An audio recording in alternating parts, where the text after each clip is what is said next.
नरवाना को एक हसीन सपना 2024 में दिखाया गया था कि नरवाना भी अब चंडीगढ़ की तर्ज पर विकास की राह पर चलेगा। चंडीगढ़ की तरह सुविधाएं होंगी, चंडीगढ़ की तरह सड़कें होंगी, चंडीगढ़ की तरह तमाम सुविधाएं होंगी।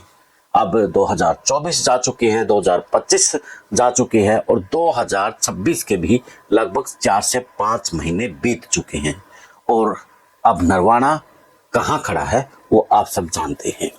नरवाना के अंदर जिस तरीके से घमासान भ्रष्टाचार को लेकर के इस वक्त मचा हुआ है और नरवाना में इस वक्त जो त्राही त्राही इस वक्त चाहे पानी को लेकर के लीजिए, सीवरेज को लेकर के लीजिए, तमाम जो सुविधाएं एक शहर के लिए होती हैं वो सारी सुविधाएं इस वक्त मुंह बाय खड़ी है कि कब नरवाना का सुधार होगा।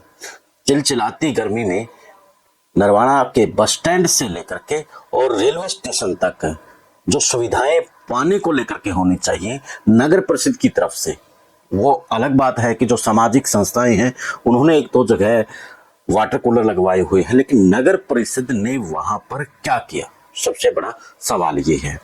जो नगर परिषद के अंडर आने वाले जो शौचालय हैं उनके हालात हम कई बार आपको दिखा चुके हैं कि किस तरीके से बद से बदतर है।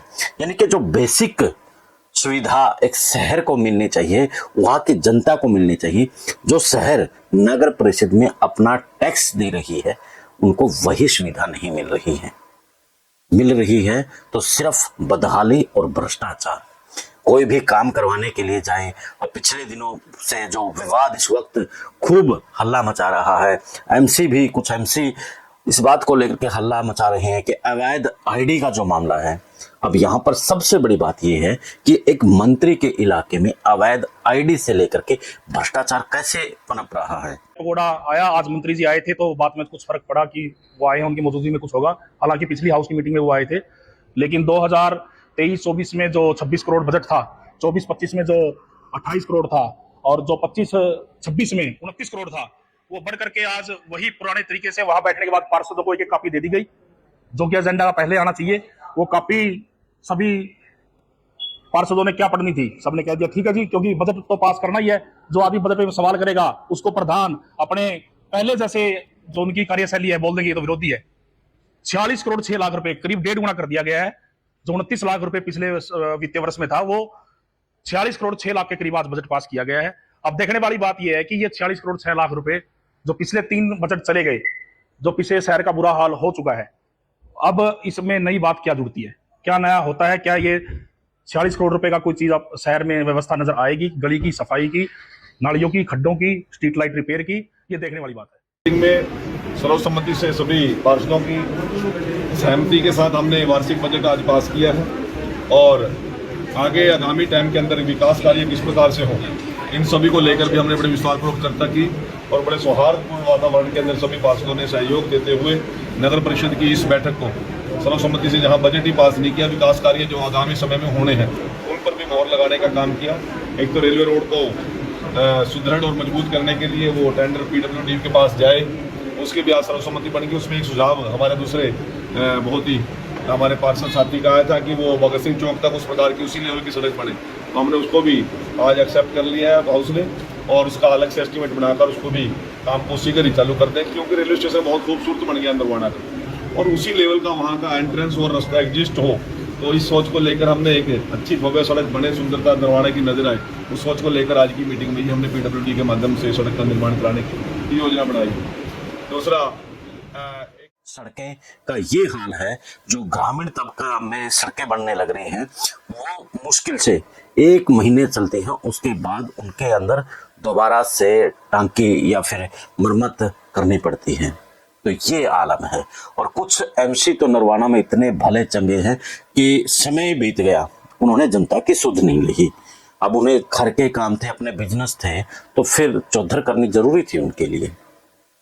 अब इस बीच पिस जनता रही है और जनता ने भी उस वक्त जो जातिवाद के नाम पर वोट दिया था और प्रधान इस वक्त जो प्रधानपति हैं वो इस वक्त बिल्कुल खामोश हैं। कोई नरवाना के शुद्ध वो नहीं ले रहा है।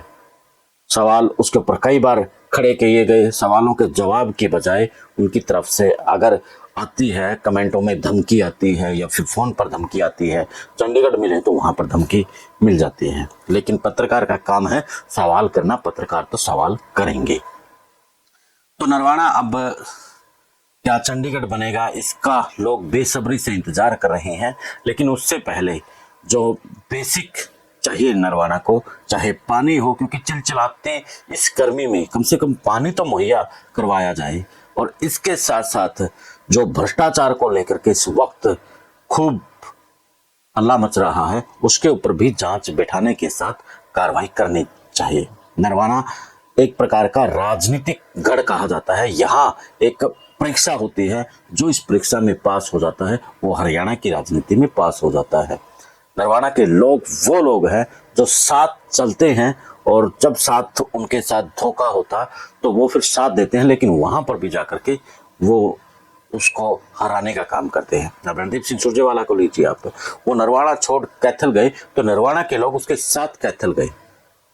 नरवाना ने विकास का मजा चखा है। जब ओम प्रकाश चौटाला की सरकार थी, हर महीने या 2-4 महीने बाद जब चौटाला की गाड़ियां के सायरन चिखते थे तो वो चिखते सायरन बोलते थे कि नरवाना का विकास के लिए ये गाड़ियां उस गांव की तरफ, उस हल्का शहर की तरफ वो बढ़ रही हैं। वो सायरन की आवाज ये संदेश देती थी। अब नरवाना में इस बात को लेकर के सीधे तौर पर बात होने लगी है कि ये जो चंडीगढ़ की बात थी ये जुमला थी। खैर अभी समय बाकी है, ये जुमला है या फिर वास्तव में चंडीगढ़ बनेगा ये समय बताएगा। लेकिन चुनाव को महज 1 साल है, तो क्या कुछ होगा उसमें, फिर ऐसे ही जो चेयरमैन होंगे ऐसे होंगे, या फिर सही तरीके से जो जनता है जातिवाद और अपने परिवार गोत्र तमाम चीजों से निकल करके एक अच्छा व्यक्ति को लेकर के आएंगे, ये समय बताएगा। आप क्या कहेंगे कमेंट करके जरूर बताना। जुड़े रहिए टोहाना नरवाना की आवाज के साथ। जय हिंद, जय भारत, जय नरवाना।